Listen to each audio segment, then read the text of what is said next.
Hey everybody, Brian here from Attendance Bias, and welcome to today's mini episode.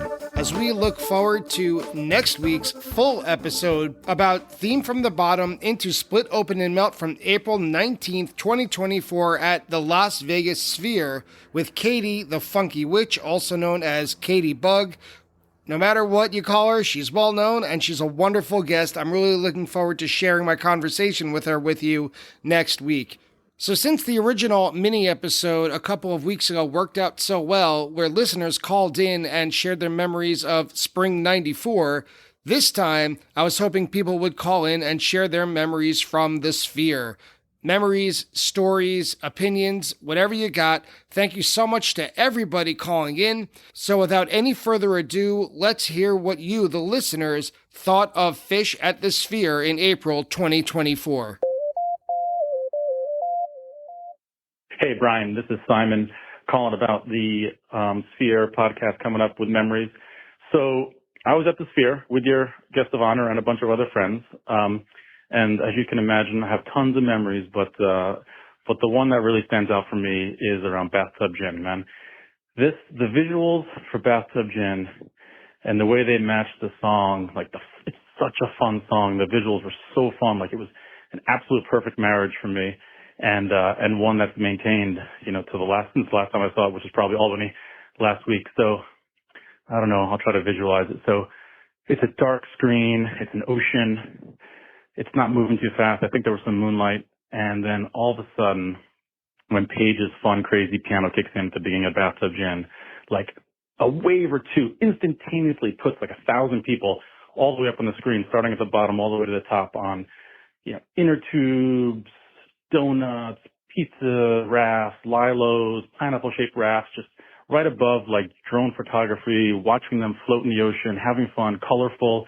And it was just such an awesome marriage of the song and the visual. And now the best part about it is every time I see that song, I see that visual. It's in my mind's eye. It's there every time. I'll look to my left. I'll look to my right. Someone I was with at the Sphere, Katie or David or Doug or someone else, is usually around me. We'll look at each other and just throw our hands in the air, and we're all just seeing the same thing every time. And I just can't imagine that's ever going to end. So Bathtub Gin and that wave of fun that came across that screen is just, it is my most perfect memory from the Sphere.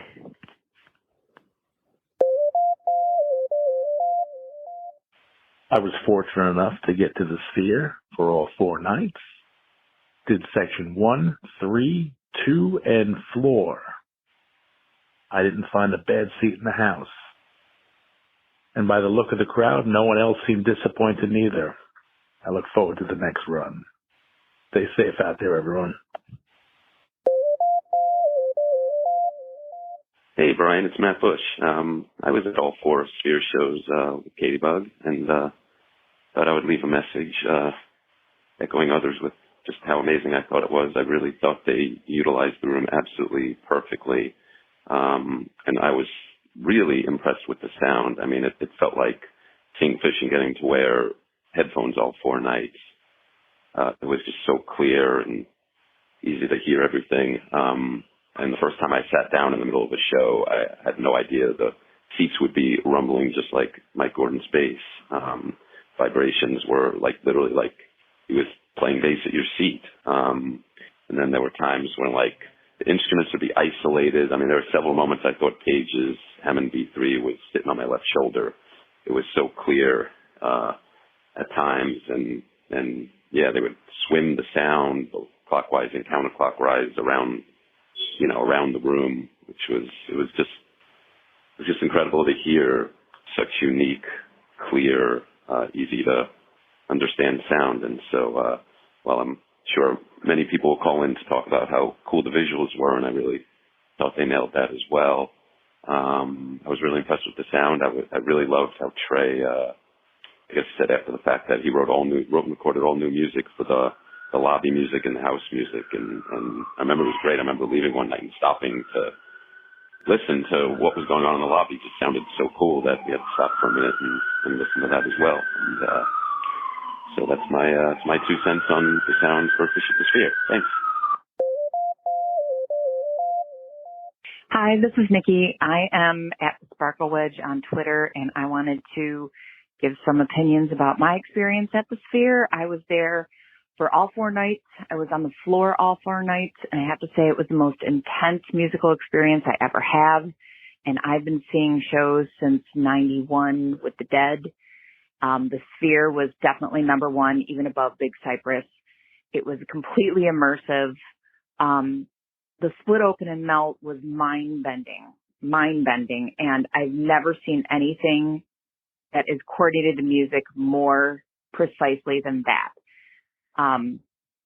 Overall, the jams were superior, clean, unbelievably peaky, and I go back to listen to it often, probably because I was there and I have a visual in my head, but it just gives me goosebumps every single time I hear any songs from those shows.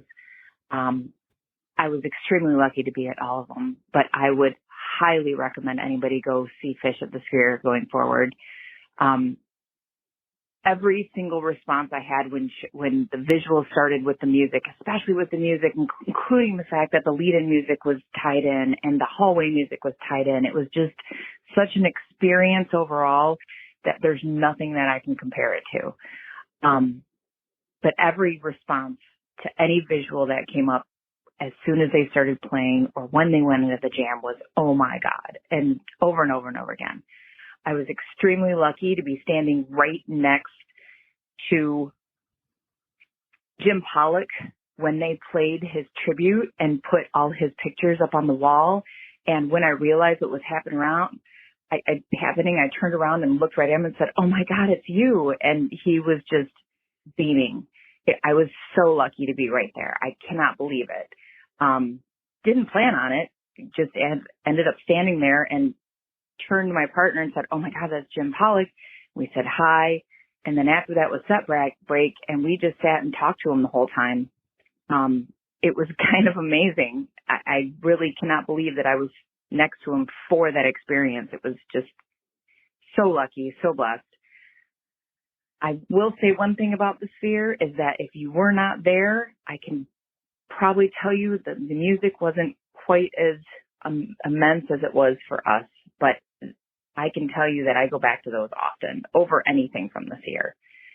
I'm a big fan of bass peaks and drum and bass collabs with Phish, and that right there just sealed the deal. Those were fantastic shows. Hope this helped. Sorry about the rambling. Rock on.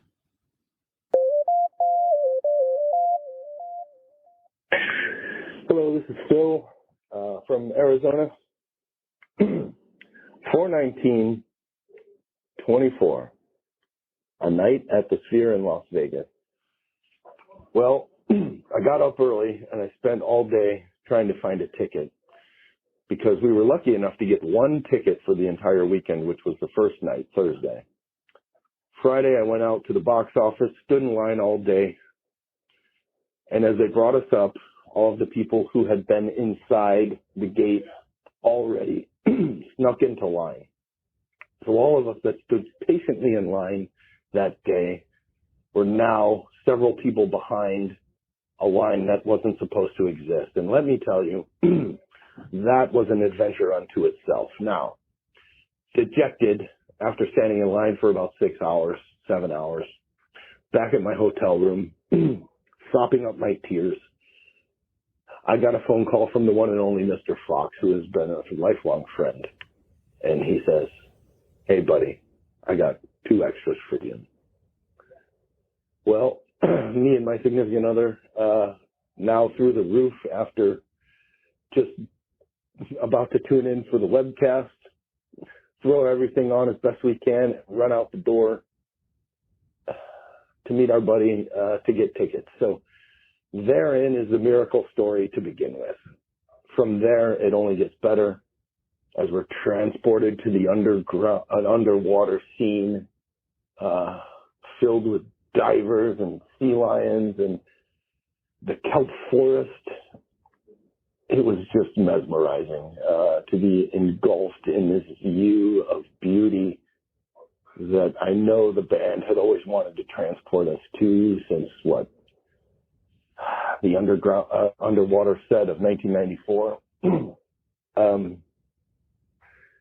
There we were, and the theme from the bottom came to life as we were transported to the bottom of the kelp forest among the rocks, and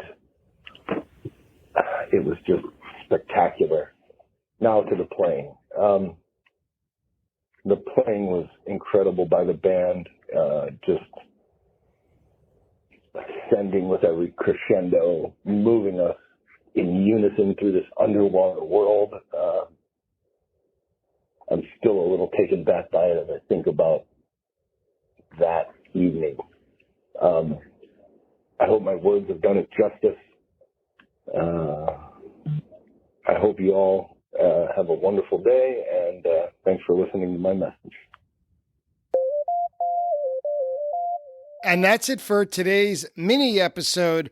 As a preview for next week's full episode with Katie Bug, theme from the bottom into Split Open and Melt from April 19th, 2024 at the Sphere in Las Vegas. So I hope that our listeners' recollections, stories, memories, etc. got everyone really excited for next week's episode. And I appreciate every single person who called in, who commented on social media, and I hope to hear from you again. And if you didn't get to call in or didn't go to the Sphere, I hope that you get a chance to call in next time to Attendance Bias. But that's it for today, and I'll see you next week.